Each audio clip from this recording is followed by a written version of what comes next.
2002 সালে। সেই জন্য আমি আর লোভ সম্বরণ করতে পারিনি যে ওই এলাকায় আমি আবার যাব, যেখানে রবীন্দ্রনাথ তার জীবনের একটা নতুন অধ্যায় শুরু করেছিলেন। সেই অধ্যায়টা কি ছিল? এখানে তিনি জমিদারের কাজে আসতেন, কৃষকদের কষ্ট দুঃখ দুর্দশা দেখে, তাদের অর্থভাব দেখে তিনি একটা ব্যাংক স্থাপন করেছিলেন।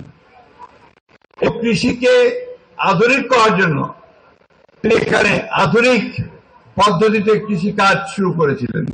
তাই না, তিনি একটা কৃষি ইনস্টিটিউট, এটা তার জীবনের সঙ্গে, তার কাজের সঙ্গে তার ব্যাপার ছিল। এবং আমি তখন কৃষি প্রতিমন্ত্রী ছিলাম। আমি সাহিত্য ভালোবাসি, রবীন্দ্রনাথের সাহিত্য ভালোবাসি, নজরুলের সাহিত্য ভালোবাসি, সব ধরনের সাহিত্য আমি পছন্দ করি, কিন্তু আমি নিজে কিছু লিখতে পারি না।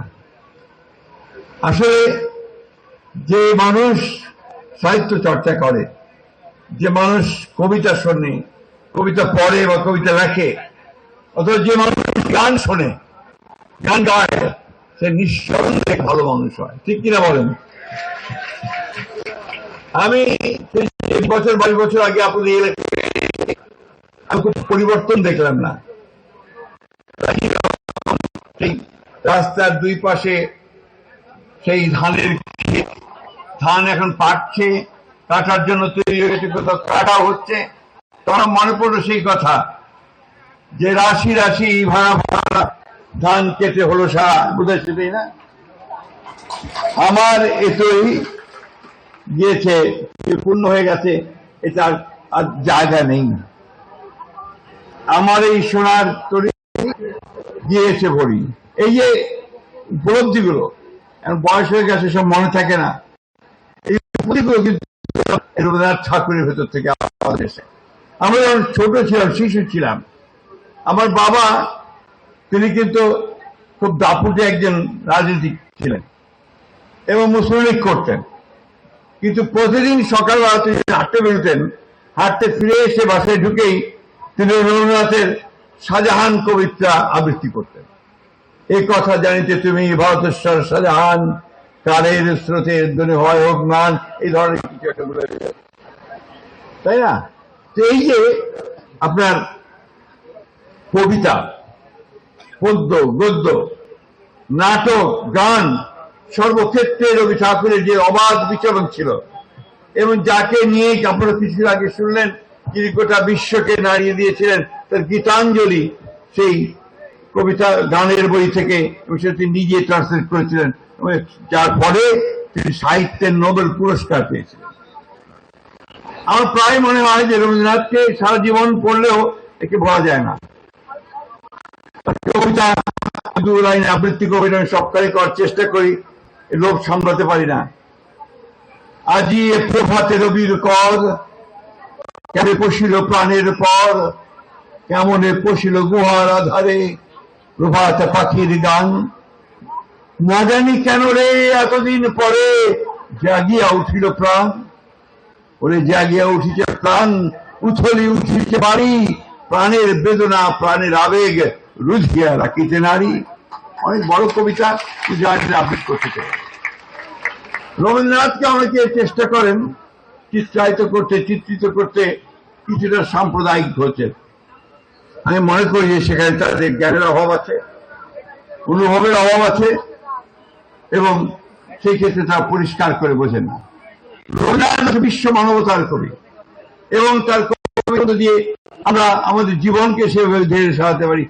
অনেক একটি গান আমার খুব পছন্দ হয়, আনন্দ ধারা বহিছে ভুবনে। এই গানটা অপূর্ব সুন্দর। তার মধ্যে একটা কথা আছে, হৃদয় মেরিয়া ক্ষুদ্র দুঃখ সবই তুচ্ছ মাগি।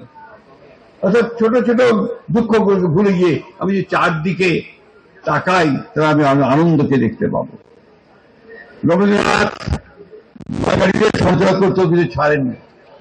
তিনি বলেছেন তার গ্রন্থ আশা কবিতার মধ্যে, কাগজ নেড়ে উচ্চস্বরে পলিটিক্যাল তর্ক করে, মাথায় ছোট বহরে বড় বাঙালি সন্তান।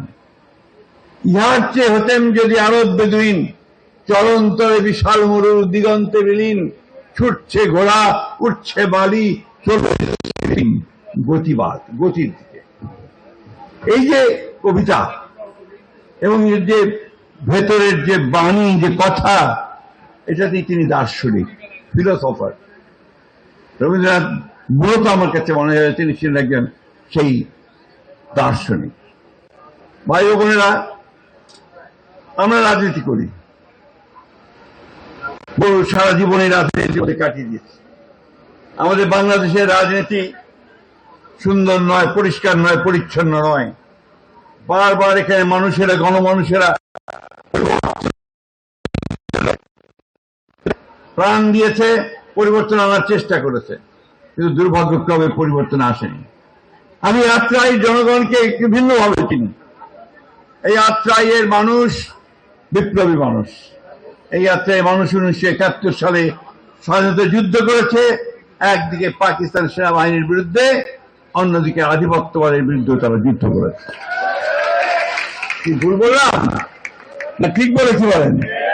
এটা একটু মূল কথা। আমরা ওই জায়গায়, আমরা সমস্ত হানাদার বাহিনীর বিরুদ্ধে, আমরা আধিপত্যবাদের বিরুদ্ধে, আমরা আমাদের মানুষ মাথা উঁচু করে স্বাধীনভাবে বেঁচে থাকতে চাই, তাই না? এবং এটাই আমরা চাই। আমাদের নেতা কি বলছে তারেক রহমান, সবার আগে, এই কথার মধ্যে অনেক অনেক গভীর এর তাৎপর্য আছে।